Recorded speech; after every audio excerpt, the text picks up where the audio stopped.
Iniciamos con una compañera una nueva actividad que se llama Taller Sin Gluten, a través del cual hacemos actividades, cursos y charlas con la idea de aportar herramientas y tal al celíaco y a cualquiera que esté interesado en el tema. Yo lo que me voy a centrar es en hablar de la parte de cuando ya se recibe el diagnóstico y cómo se come sin gluten, ¿vale? Entonces, en el momento en que nos diagnostican, lo primero que además que le cuentas a alguien que eres celíaco, te dice, bueno, tú puedes comer.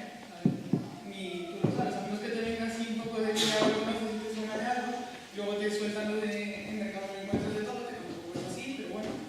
Y entonces lo primero en lo que nos tenemos que centrar es en qué podemos comer y qué no, ¿vale? Aquí entran varios factores, bueno, lo que comentaba Carlos antes de que hay productos que son por naturaleza sin gluten, hay otros que pueden contener gluten y que no, y hay otros que están prohibidos, bueno, digo avena, cebada, centeno, derivados y híbridos, y todo esto, ¿vale? Entonces, el tema, los productos que son sin gluten por naturaleza y que a pesar de ser, y otros más que a pesar de ser procesados, se ha comprobado a lo largo del estudio de varios años que salen siempre sin gluten, son los que se llaman productos genéricos aptos para celíacos.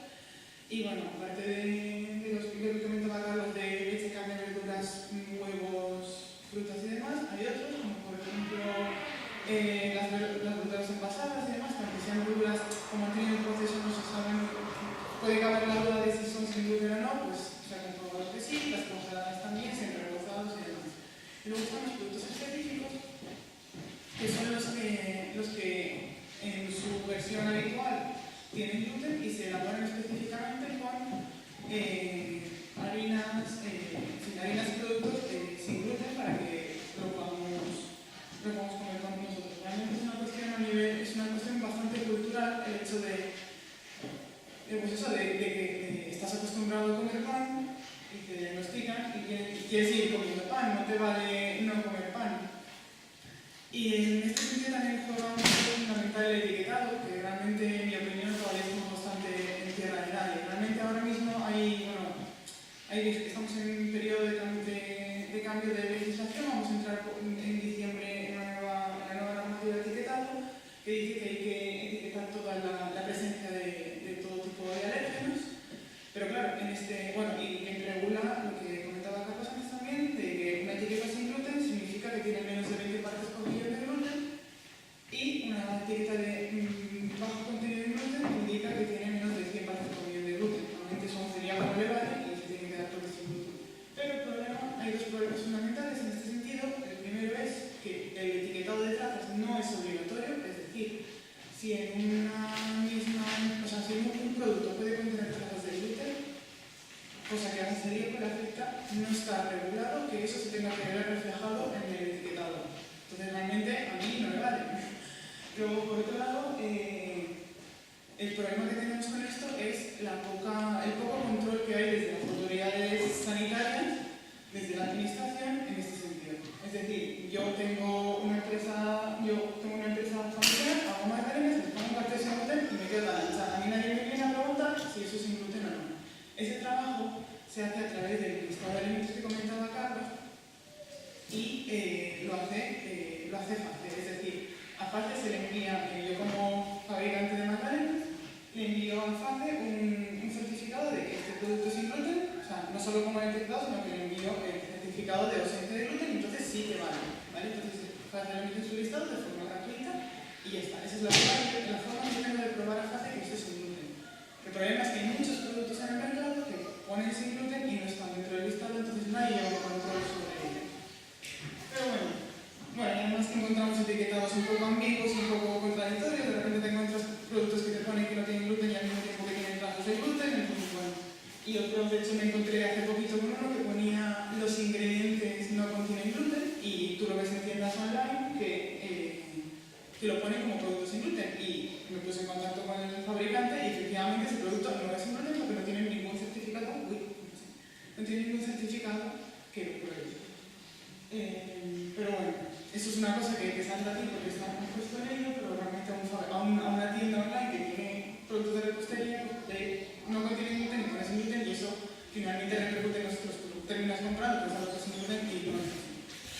Pero bueno, volviendo al tema de qué podemos comer y qué no, pues eso, una vez sabes qué no puedes comer y qué sí, empiezas a buscar eso, las alternativas a los productos habituales. Es decir, ya no puedes hacer un pan, no puedes hacer ni comer un pan con trigo, ni con avena, ni cereales de desayuno de avena, ni nada, ¿vale? Entonces, nos servimos de otras herramientas, otros cereales, cereales y legumbres para elaborar esos productos en su versión sin gluten. Además, bueno, encontramos varios productos ya preparados en el mercado. Eso, panes y harinas y demás, pero realmente es lo que estaba comentando antes Amparo, que me llamó mucho la atención que lo dijera, que son muy ricos en harinas refinadas, están todos llenos de almidón de maíz, de almidón de patata y poco más. Entonces, necesitamos unos productos, como dicen, mucho más ricos nutricionalmente de lo que se nos está aportando. De hecho, bueno, tengo los datos, no sé de memoria, que son muy poderosos, pero bueno, el trigo contiene entre un 10 y un 15% de proteína, ¿vale? Si yo hago un pan con maicena, con almidón de maíz, su contenido en proteína es un 0,3%, o sea, como comprenderéis, la cantidad es muchísimo menor y lo tenemos que compensar de alguna forma. Para eso, pues eso, lo que decía, nos servimos de otros cereales, de los cereales y legumbres, como la soja, el trigo sarraceno o alforfón, la quinoa, que comentaba antes Carlos, el amaranto, el garbanzo, el mijo, todo, tanto en producto natural como en harinas, siempre certificados sin gluten, por supuesto, nos aportan todo eso, esa proteína que no tenemos. De hecho, muchísimos de estos cereales o cereales que os estoy diciendo tienen mucho más contenido en proteínas que incluso el trigo. Es decir, si decimos que el trigo tiene entre un 10 y un 15%, pues por ejemplo, el trigo sarraceno, el alforfón, está equivalente a un 10 y un 13%. El amaranto ya llega al 16%. La quinoa tiene un 18%, pero es que la soja tiene un 37% de proteína. Hay otras harinas más raras, como el té y demás. El problema, sobre todo, que yo le veo este tipo de cosas, por ejemplo, en el caso de la quinoa, que sí que bueno, de hecho se ha popularizado ahora como un superalimento porque tiene unas propiedades nutricionales impresionantes, pero se cultiva solo en Ecuador y en Perú. Y ahora mismo se está dando, y bueno, y además, entre que no se nos viene muy bien por el servicio, pero luego se ha puesto en moda por el tema de ese superalimento, se está dando la paradoja de que los propios productores de quinoa no pueden consumirla porque la están vendiendo, o sea, les sale mucho más rentable exportarla y venderla que consumirla. Está resultando muy caro a ellos mismos consumirla. Entonces realmente empiezas a valorar hasta qué punto es, como quien dice, sostenible y ético traer la quinoa desde Ecuador a precio de oro, que se paga a precio de oro, y luego que la gente esté viviendo las condiciones que está viviendo. Pero bueno, aparte de eso, del contenido en proteína, también tienen mayor contenido en fibra, las harinas proteicas que podemos aportar, pero también tenemos que trabajar con las características que tienen estas harinas. Es decir, no va a saber igual, no van a funcionar de la misma forma en cuanto a absorción de líquido que el trigo, no tienen la misma estructura que le da el gluten. El gluten le da elasticidad a las masas y forma estructura. Nosotros trabajamos con unos panes sin estructuras que tenemos que compensar con otro tipo de alimentos. Bueno, y usamos espesantes, usamos productos que nos aportan, por un lado, esa elasticidad y manejabilidad, y aparte también jugamos con los procesos. Por ejemplo, el hecho de dejar reposar una harina en la nevera toda la noche le da estructura al pan y bueno, nada más. Entonces, bueno, te vas haciendo de herramientas y dices, vale, ya tengo todos los productos sin gluten, ya tengo las alternativas para lo que no puedo comer, y llegamos al momento de trabajar eso, ¿vale? Entonces entramos en la parte de la contaminación cruzada, que se puede dar en cualquier lugar en que se produzcan cosas con y sin gluten. Es decir, tanto en una casa que haya cereales y cereales con y sin gluten, como en un restaurante, ¿vale? Entonces, en este sentido, juega un papel fundamental cómo trabajamos esto, ¿vale? Entonces tenemos que tener en cuenta cosas como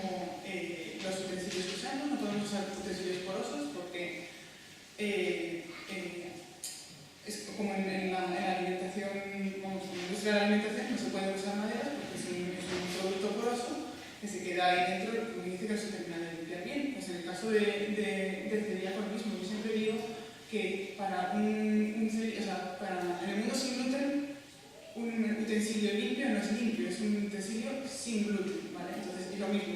Tenía amigos con los que a lo mejor nos juntábamos a hacer pizza un día y les preguntaba si tenían las manos limpias y les decía que manos limpias es manos sin gluten. Es decir, no me vale que estés de hacer comida con gluten. Bueno, sí, estoy de trabajar con comida, tengo las manos limpias. No, te tienes que lavar las manos y luego trabajar con la parte sin gluten. Tienes que separar la parte de las cosas que tengas donde estés trabajando con gluten y donde estés trabajando sin gluten para que no se contaminen. Y en todo caso, si tienes que hacer unas cosas antes o después, pues bueno, hacer lo que tengas con gluten lo proteges, o sea, perdón, sin gluten lo proteges para que no les caigan migas encima, no sé, eso, no se contamine, vamos. Entonces, ya tenemos dominado qué podemos comer, con qué podemos sustituir lo que no podemos comer y cómo tenemos que trabajarlo. El problema viene ahora en la búsqueda de las recetas. Os puedo asegurar que si cogéis harina de maíz o maicena o lo que sea, cogéis una receta de pan de trigo normal y la hacéis con, y dices, vale, pues en lugar de los 500 gramos de harina de trigo le pongo 500 gramos de maicena, os va a salir una piedra. Va a ser una arma arrojadiza y acabaréis haciendo pan rallado con ella y ya está. Entonces, lo primero que tenemos que buscar son referencias, nos valen también, precisamente nos valen mucho las referencias del mundo con gluten en el trabajo de las materias primas. Por ejemplo, el tema de los reposos en la nevera es una cosa que hacen mucho los panaderos del mundo con gluten y precisamente a nosotros nos viene extra bien en el nivel en muchos sitios. Luego empiezas a buscar, lo primero que haces es buscar, vale, recetas sin gluten de Google o cómo hacer tarta de queso sin gluten y cómo tal, ¿no? Entonces, ahí aparecen indudablemente los blogs, las redes sociales, que estamos por todos lados y que compartimos nuestra experiencia, igual que nosotros nos vimos en la necesidad de aprender a hacer un pan, aprender a hacer una tarta de queso en su versión sin gluten, lo dejamos disponible para que el siguiente día tenga esa referencia y pueda encontrarlo. Y el tema de los cursos también va en ese sentido, que lo estamos haciendo desde el taller sin gluten no es lo mismo leer una receta o ver una video receta que estar trabajando tú ahí mismo la masa y ver cómo tiene que quedar el producto. Además, son muy puñeteras las masas porque al final a lo mejor influye la humedad ambiental en un lugar. O sea, en el momento que tú estás haciendo tu pan y en lugar de tener que ponerle 500 mililitros de agua, tienes que poner 550. Entonces, si no se lo pones, te queda muy duro, bueno, es un desastre. La cuestión es que empiezas a practicar, a mirar. Funcionas con lo del ensayo error, lo que os decía, de hacer mucho pan rallado, de todos los panes incomibles que te van saliendo y acabas convirtiendo tu cocina en un laboratorio. La verdad es que se termina disfrutando porque cuando te salen cosas ricas, no solo el que disfrutes de comerlo, sino de la satisfacción de que bien va a salir este pan. Y por otro lado, pues bueno, sí, te das el gusto y sobre todo cuando lo compartes, lo agradecida que es la gente en ese sentido. Y bueno, volviendo al tema de que te preguntan, bueno, ¿y qué comes? Pues yo como panes tan ricos como estos, ¿vale? Este pan está hecho con una harina, este es un preparado panificable que es prácticamente integral, tienes que ver el contenido de harinas que tiene harina de lentejas, tiene harina de soja, tiene una gran variedad que nos aporta, la verdad, un nivel nutricional bastante importante. El último pan de ahí es no sé, lo hemos cortado abajo, estoy súper orgullosa de esa receta porque es una mía y está hecha con harinas todas completamente naturales, es decir, ni siquiera está hecho con un preparado panificable, esos que tienen gasificantes, estabilizantes y mil cosas más, sino que son todas harinas naturales. Y créanme que es muy difícil conseguir una cosa así. También comemos guarradas como estas, como la bomba de azúcar y colesterol que es un cupcake y rollos de canela y cosas así, que también nos damos gustos, así que también podemos comer de ello. Y tenemos además ahora en el mercado, la verdad es que masas y preparados bastante competentes para hacer elaboraciones sobre ellos, no sobre el producto terminado, que la verdad es que en los últimos 4 años ha mejorado impresionantemente, sino que además nos podamos servir de productos frescos y eso, como que dice, semi-preparados para elaborar otras creaciones. Por ejemplo, estos dos de aquí son unas masas frescas de Alpan, que es una empresa asturiana, con la que pues, terminas comiendo unas empanadillas muy dignas, la verdad.